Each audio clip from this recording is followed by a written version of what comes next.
এই বছর বৌমনির জন্মদিনে আমাদের এখানে ছিল, তো সেক্ষেত্রে আমরা প্ল্যান করেছিলাম যে ভীষণ ভালো করে ওর জন্মদিনটা সেলিব্রেট করা হবে।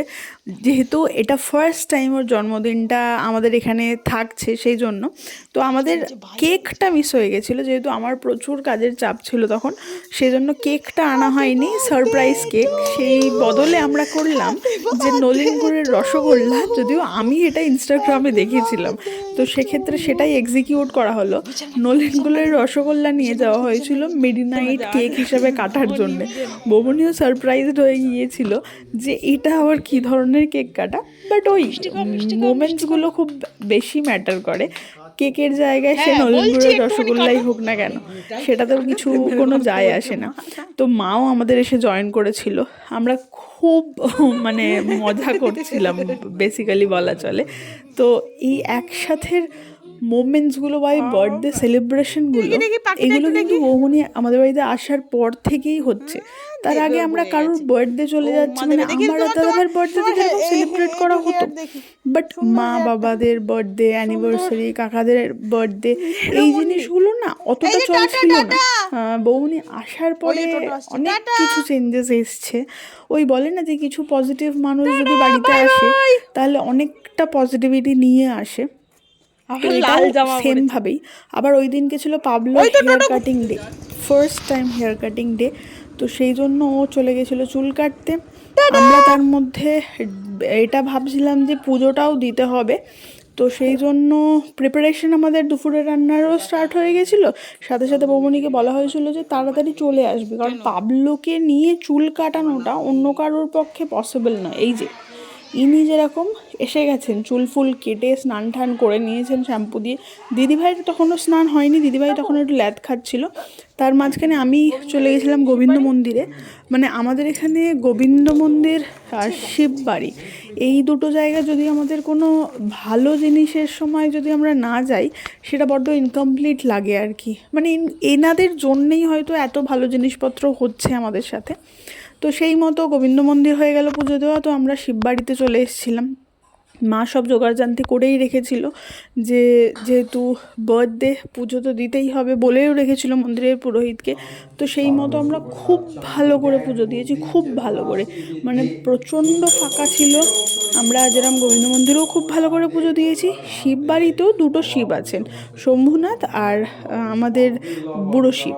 তো দু জায়গাতেই আমরা জল ঢেলেছি, খুব ভালো করে পুজো দিয়েছি। বৌমনির নামেও ওই সংকল্প করে প্রপারলি পুজো দেওয়া হয়েছে, এরম নয় যে প্রচুর ভিড় ছিল তাড়াতাড়ি করে পুজো দেওয়া হয়েছে।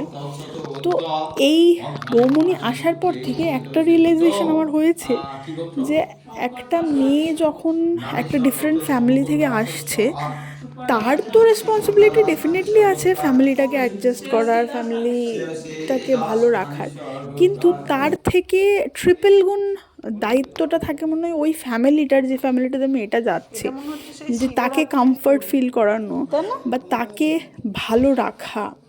হয়তো আমরা অনেকটা বেশি কিছু বৌমনির থেকে পেয়েছিলাম, সেই জন্য আমরা এতটা ওকে ভালোবাসি বা ওর প্রতি এতটা বেশি কনসার্নড। ওর কন্ট্রিবিউশন তো মানে 500% আছে বলে আমাদের কন্ট্রিবিউশন হয়তো 100% হয়েছে। আর one of the most important part হচ্ছে ও কখনো না একা একা থাকেনি। জবে থেকে এসছে, এই 2026-এ 10th ইয়ার হয়ে যাবে। তো এই 10টা বছর যে হতে চললো, এই 10টা বছরে কোনো জিনিসপত্র কিনে এনে কখনো একা খাইনি বা একা রাখেনি। তো আমাদের ফ্যামিলিটাকে না ওই ইউনিটি ওয়াইজই রেখেছে। রাঙা কাকা, নতুন কাকা, আমরা সব একসাথে। এই যে যেরকম নৌকা হচ্ছে ফ্রাইড রাইস করছে, রাঙা কাকা ওখানে মাটনটা রান্না করছে। আর এই যে এনাকে আমি আমার ঘরে নিয়ে চলে এসেছিলাম, কারণ কাকিমা কাকু একটু ভয় পায়, সেই জন্য এনাকে আমার ঘরে খেতে দিয়ে দিয়েছিলাম। আর ওই দিকে প্রিপারেশন চলছিল। তো এই সবাই মিলে একসাথে এই রান্না বান্না করার, মা এদিকে পায়েস করছিল, এই জিনিসগুলো বোধহয় এত ইজিলি হয় না। এই এফর্টগুলো মানে অনেকটা দিনের সম্পর্কগুলোকে সময় দেওয়ার, টাইম দেওয়ার পরে এই জিনিসগুলো হয়, যেটুকু আমি দেখে এসেছি। হ্যাঁ, আমার দাদাভাইয়ের কন্ট্রিবিউশনও প্রচুর, কিন্তু বোনটা তার থেকে একটু বেশি, কারণ মেয়েদের একটু বেশি এফর্ট দিতে হয়। আর একটু জিনিস, পুকুন পাবলো হওয়ার এরপর যেটা দেখেছি স্পেশালি পুপুন, পাবলোর সময় তো সেকেন্ড চাইল্ড 5 ইয়ার্স হয়ে গেছে, তো অনেকটা ডেভেলপড। পুপুন হওয়ার পরেও বৌদি কখনো একদিনের জন্য এরকম করেনি যে না হাত দেওয়া যাবে না, বা আমার থেকে দূরে হলে আমার সাথে অ্যাটাচমেন্ট কমে যাবে, আমি খাওয়াবো অন্য কেউ খাওয়াবে না, এই জিনিসগুলো কোনোদিন ফিলই করেনি। বরং বেশি বেশি করে আরো আমাদের কাছে দিয়ে দিয়ে যেত যে না তোরা রাখ, তোরা বেটার রাখবি, তোরা তো নিজেদের লোক। এই যে আমি আবার সাজিয়ে গুছিয়ে দিয়েছিলাম খাবারটা।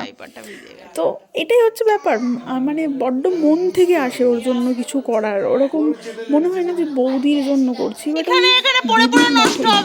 দাদা ভাইও যে জিনিসটা করলে আমি অ্যাকসেপ্ট করে নিই, বৌমনিও কিছু বললে আমি অ্যাকসেপ্ট করে নিই, যেহেতু very important part of my life also. দাদাভাই সারপ্রাইজ প্ল্যান করেছিল, কেক নিজে নিজেই অর্ডার দিয়ে নিয়েছিল, আর এই যে আমাদের পুপুন পাবলো দুজনেই বসে পড়েছে, ওনারা তো মজাই মজা।